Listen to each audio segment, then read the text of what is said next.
So my name is Olivia. I'm a senior at the college studying computer science, and I'll be talking today about encouraging personal reflective practices.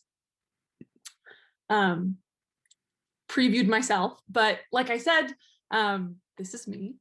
And I think I may have mentioned this during our sections before, but I've kept a journal since my junior year of high school. It was something that I just fell into doing, and it's since become a really powerful tool for self-management and sort of processing my emotions, especially during difficult times, whether that's, the pandemic or just a particularly stressful week at the college with assignments and, all of the stuff that you guys do as leaders within your own organizations.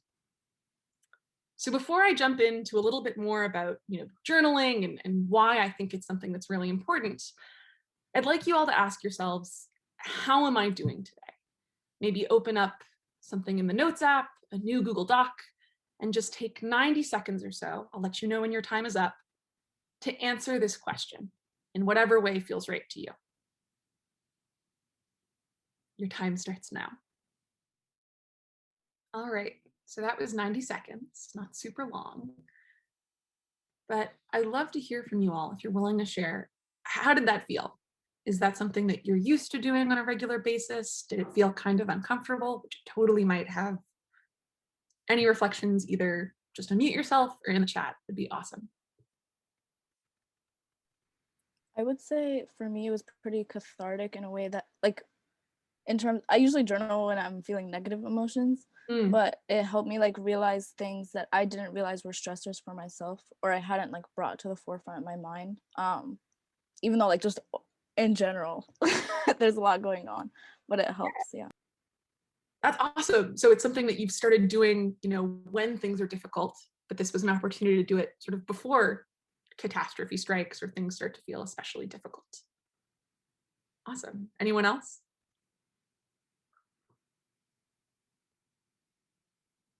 Yeah, Lucas. Yeah, not gonna lie, I first checked my email and then I realized I'm not even giving myself space.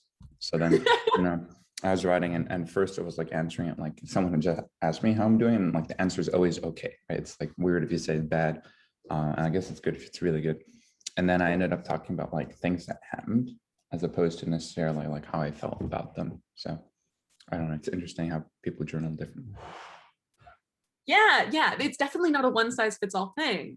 And I think it's definitely true that it's hard when you're given space to do something like this to actually commit to the exercise, right? It's a lot easier to say, oh, I'm super busy. I'm going to keep doing all of the other things that I already commit to doing daily. I'm going to, proofread something. I'm going to check my email, whatever. I think it's actually really hard to sit down and say, I'm just going to be with myself for a second and I'm going to focus on me. Thank you for sharing that. Okay. So into the sort of meat and potatoes of our presentation today, I'll give you a little bit more of background about me and how I think about journaling before talking about the benefits of active reflection, sort of looking to psychology and seeing what we can learn about these self-management practices. And then heading into breakout rooms to talk about our current reflective practices.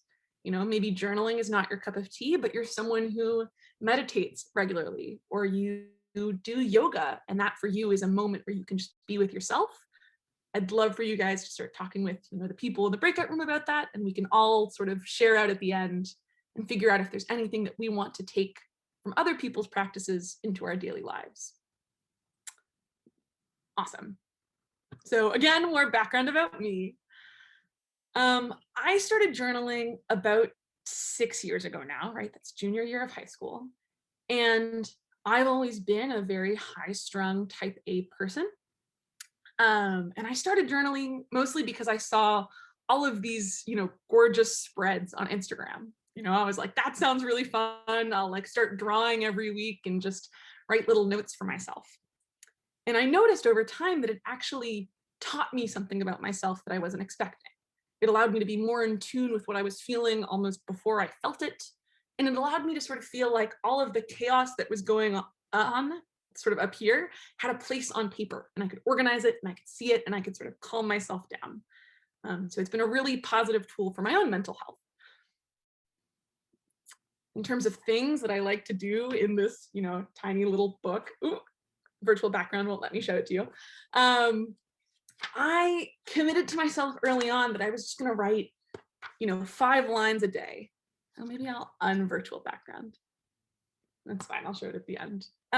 Just having that moment of, I'm going to sit down for 5 minutes. I'm going to write down if I had something I really liked for breakfast, if I saw a friend and it made me really happy, if there was just anything at all, even really small, meaningless things. I like to make to-do lists. I like to doodle and draw. And I like to ask myself sort of guiding questions. If I've been in a funk for the past couple of weeks, what do you think are the main factors that are leading to this? What's your favorite memory and why? How do you think you've changed over the course of the pandemic? Just sort of forcing myself to ask myself these questions. And if we look to the literature in psychology, there's actually a couple of benefits that researchers have observed.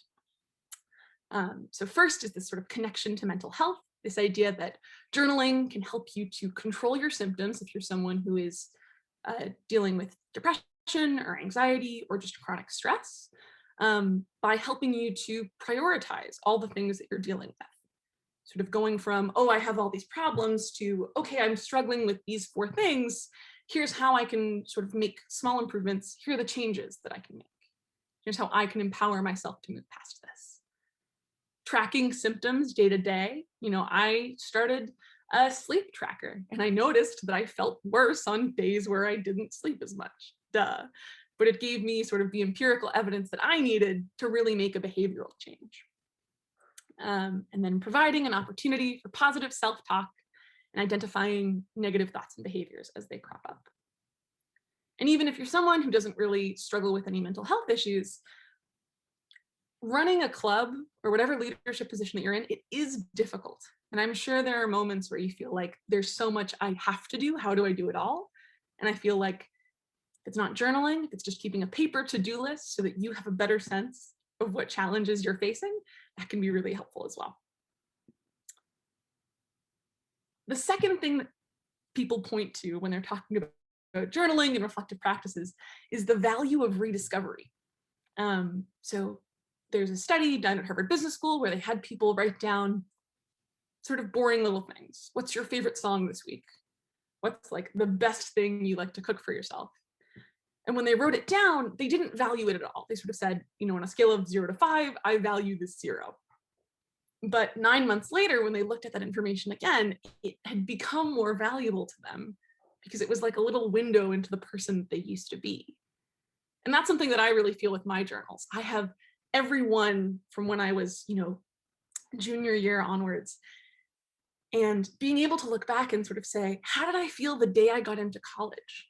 What was that like? How did I feel the day I graduated from high school? How did I feel during opening days? And what did I think about these people who are now really important in my life? It's really exciting to be able to look back in that way. And because of these benefits, some therapists recommend just setting aside 5-minute chunks of time to jot down notes, whatever you want it to be. If it's sort of the, here's what I did in the day, or the, here's what I ate today, or here's the music that I like. It's sort of worth a try to see if it really has any benefits for you. It's sort of like the exercise we just did. It doesn't take very much time, but it gives you an opportunity to learn something new about yourself. Okay, so with that, before I send you guys out into breakout rooms, I wanted to do a little, SWOT analysis of what you do today. So if I were working through this diagram for myself, I might say strengths. I figured out some things that work for me. So I know that journaling helps me feel less stressed. A weakness, maybe I'm too tied to this one form of emotional management. Maybe I should be more open to trying others. Opportunities, maybe, learning from you all, seeing what you suggest as you come back out of your breakout rooms. And then threats, I think a big one is that although no one's perfect, sort of, I definitely have weeks where I think to myself, oh, I'm just too busy. And then I forget to write for a week and I get all sort of tense. And I only remember why once I look at my journal and I say, oh, right, like I haven't written in 10 days. Of course, I'm all bottled up. Okay, Lucas, do you have another question, or is your hand just, okay, cool. So I'll just put in the chat instructions of SWOT analysis of your current emotional management practices. Olivia, how many folks would you like per breakout? Let's say 3. 3-ish, 3 to 4. And we'll keep them open for 3 minutes. All right, welcome back, everybody. Reshare my screen. Would anyone be willing to share either their own personal strengths or something that their partner does that they thought was particularly interesting? Alexa does affirmations, which I thought was wonderful. Like I've done affirmations, but very sporadically. And I think though, like being more intentional and like changing the mood of the day just by saying like, today's going to be a good day, was something I appreciated hearing from Alexa. Ooh. That's awesome. That's something that I've never been able to like commit to doing, but that's so cool. Ooh, I think there's something in the chat. Affirmations are lovely, correct. Any opportunities that people were thinking about, things you wish that you did or think you could do in the future?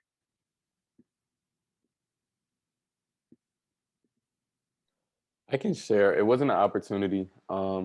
Shivani definitely raised her hand, and I'm definitely gonna let Shivani share because I didn't raise my hand, and I feel bad. Wait, no, Avery, you go. Mine is also quick. You share first. Okay, I'll go really quick. Anyways, I'm gonna share Rachel's.